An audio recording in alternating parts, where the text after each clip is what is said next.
Imagina só a cena. Um reino. Um reino governado por uma usurpadora que tentou eliminar um por um todos os herdeiros do trono. Um verdadeiro massacre. Mas uma criança sobrevive, escondida por 6 longos e silenciosos anos, dentro do lugar mais sagrado da nação. Hoje, a gente mergulha nos bastidores de um golpe de Estado político e religioso de altíssimo risco na antiga Judá. E que bastidores, hein? É uma história que, sério, parece roteiro de filme. Um plano que ficou ali maturando por 6 anos e que foi executado com uma precisão que, sinceramente, é impressionante. Totalmente. Nossas fontes hoje são trechos do livro de 2 Crônicas, capítulo 23, e alguns comentários que ajudam a gente a pescar os detalhes nas entrelinhas. Vamos analisar a estratégia de Joiada, o sacerdote, que orquestrou a derrubada da rainha Atália para finalmente coroar o jovem rei Joás, o herdeiro que todo mundo achava que estava morto. Basicamente, é a história de como a ordem foi restaurada.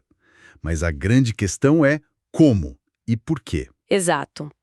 Ok, então vamos desvendar isso. Como um sacerdote, uma figura religiosa, consegue organizar um golpe de Estado, assim, quase perfeito?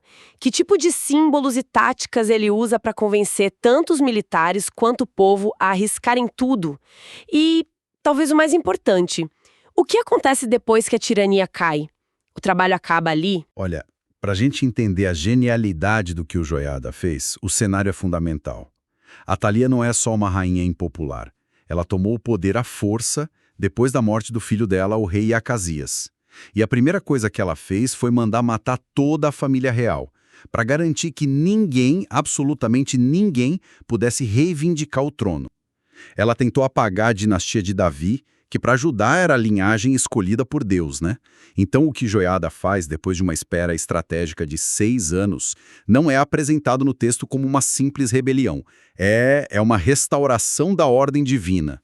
Da justiça, certo. Então o ponto de partida não é vamos tomar o poder, mas sim vamos devolver o poder ao seu lugar de direito. Isso muda tudo.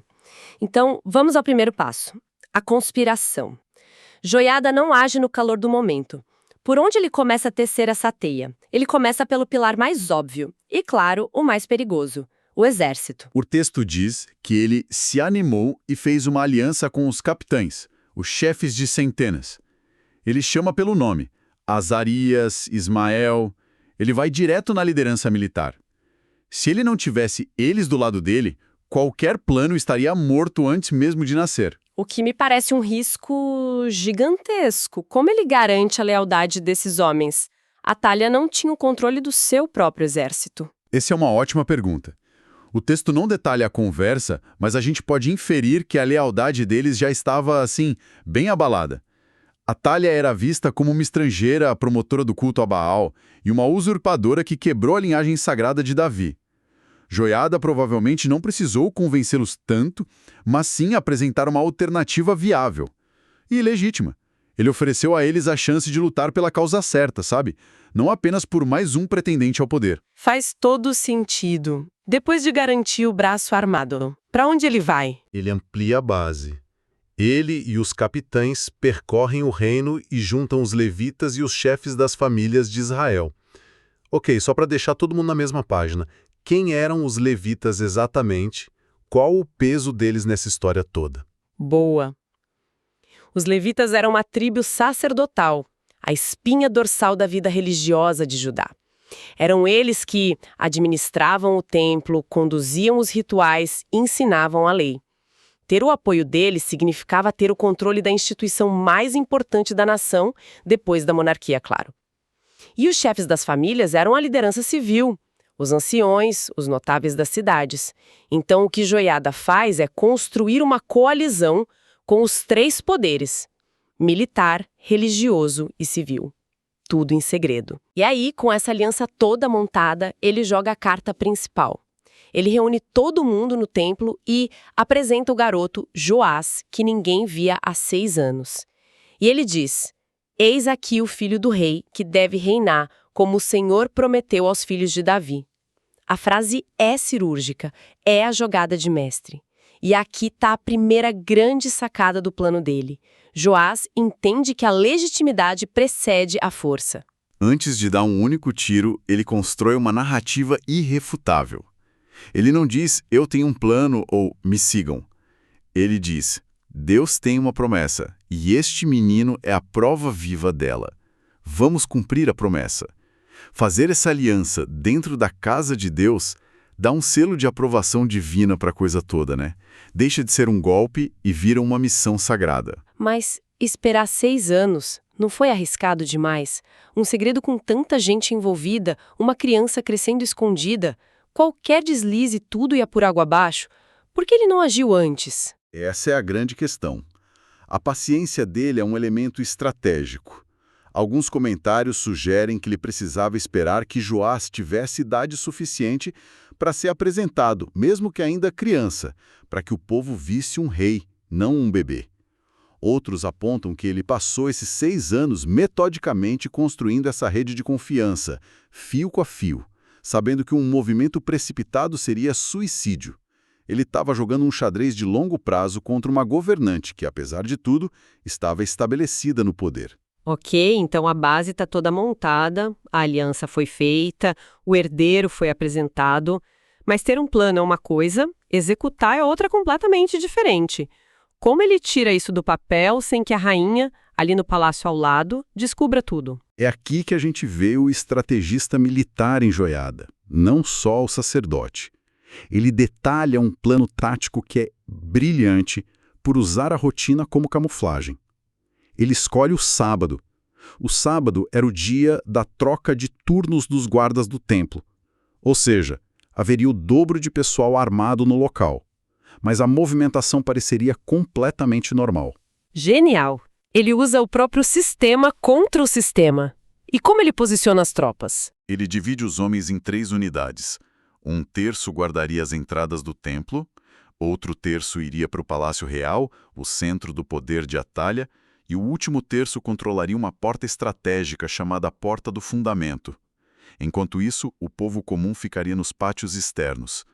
Ele basicamente cria um perímetro de segurança triplo ao redor do menino e, ao mesmo tempo, neutraliza o centro de comando da rainha.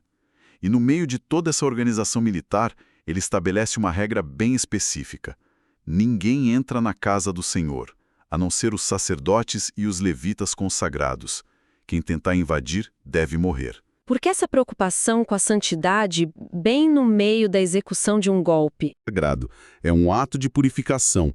A ordem dele diz, vamos tomar o poder, mas vamos fazer isso do jeito certo, respeitando as regras de Deus. A violência controlada, cirúrgica e contida fora do espaço mais sagrado. Isso mantém a autoridade moral dele e de todo o movimento. E tem um detalhe nas fontes que eu achei sensacional. Joiada não entrega armas quaisquer aos seus homens. O texto diz que ele deu aos capitães as lanças e os escudos que pertenciam ao rei Davi e que estavam guardados no templo. Isso parece mais do que só uma escolha prática. O que está acontecendo ali, simbolicamente? Ali está a segunda grande sacada. Joiada entendeu que símbolos são muitas vezes mais poderosos que aço. Ele não armou um exército, ele armou uma lenda. Cada soldado que segurava uma daquelas lanças não estava segurando apenas um pedaço de metal. Estava segurando a herança do maior rei da história de Judá.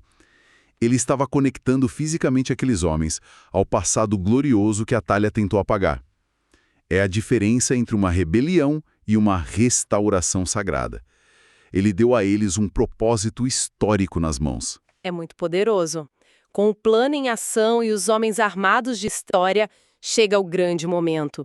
Eles trazem o menino Joás, colocam a coroa na cabeça dele e entregam a ele o testemunho. O que é isso, o testemunho? As notas que a gente tem indicam que provavelmente era um rolo com uma cópia da lei de Deus, talvez o livro de Deuteronômio. Entregar isso ao rei no momento da coroação era um ato simbólico fortíssimo. Era como dizer, você não vai reinar de acordo com seus caprichos. Você está sob uma autoridade maior, a autoridade da aliança de Deus com o nosso povo. É quase a ideia de uma monarquia constitucional, onde a Constituição é a própria lei divina. Uau! E aí eles o ungem e o povo explode num grito, viva o rei! As trombetas tocam, a música rola. E claro, esse barulho todo chega lá no palácio. Atalha ouve a festa e vai até o templo para ver o que está acontecendo. Ela caminha direto para a armadilha. Completamente. E a cena que ela encontra deve ter sido um choque absoluto. Dá pra imaginar. Por 6 anos ela governou achando que tinha eliminado todos os rivais. E, de repente, no lugar mais sagrado do reino, a prova viva do seu fracasso está lá, de pé, com uma coroa na cabeça, cercado pelos líderes militares e religiosos. E, em desespero, ela rasga as próprias vestes e grita a única coisa que podia: traição, traição. A ironia é quase palpável. A acusação de traição vindo justamente da usurpadora, que chegou ao poder matando os herdeiros legítimos. É o momento em que a realidade se impõe sobre o poder ilegítimo dela. A reação de Joiada é imediata.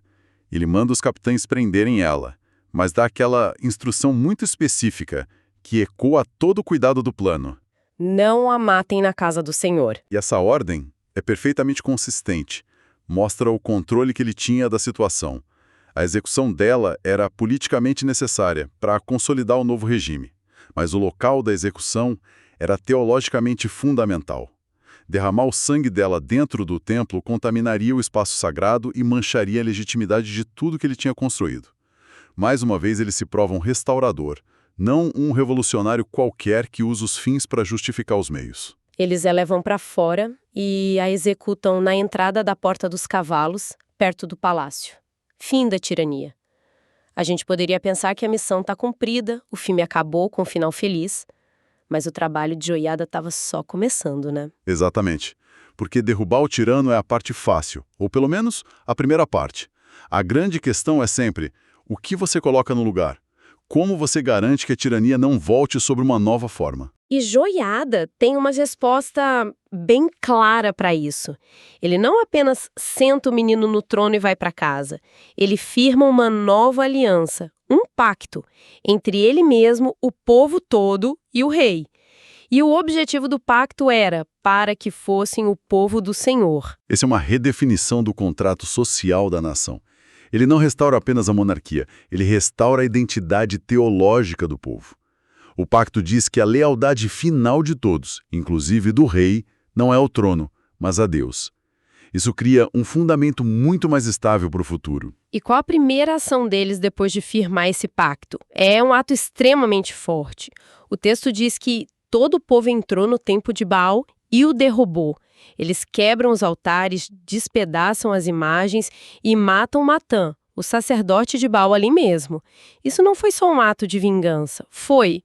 Parece quase uma declaração de, de política externa, do tipo, a influência estrangeira que a Thalia trouxe acaba aqui. Exatamente essa leitura. Foi uma declaração política, religiosa e cultural. A destruição do templo de Baal era uma purificação nacional.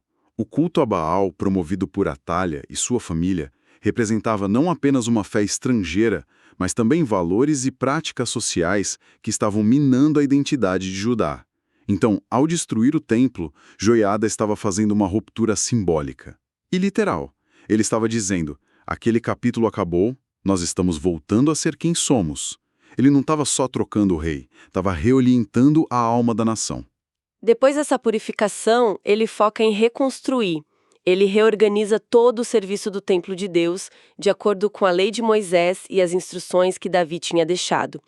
Ele traz de volta as ofertas, a alegria, os cânticos, coloca até porteiros nos portões para garantir que nada impuro entrasse de novo. É uma restauração nos mínimos detalhes. Ele entende que a verdadeira estabilidade não vem só de ter o rei certo no trono, vem de ter as instituições certas funcionando corretamente. A restauração do culto no templo era a restauração do coração da vida nacional. Era a infraestrutura espiritual que garantiria que a paz não fosse apenas temporária. E o resultado final de tudo isso é resumido de forma linda e poderosa no último versículo do capítulo. E todo o povo da terra se alegrou e a cidade ficou em paz, depois que mataram Atalia à espada. A paz aparece como a consequência direta de tudo isso. E é importante notar que a paz aqui, no hebraico shalom, não é só a ausência de guerra. Shalom É um estado de plenitude, de tudo estar em seu devido lugar, funcionando em harmonia. É a conclusão lógica de todo o plano de Joiada. O rei legítimo no trono, o povo em aliança com Deus e o culto correto sendo praticado. A nação está finalmente em ordem. Então, resumindo a nossa conversa, o que a gente viu hoje foi muito mais do que a crônica de um golpe. Foi uma verdadeira aula de estratégia, um plano meticuloso que misturou tática militar, psicologia de massas e um profundo simbolismo religioso.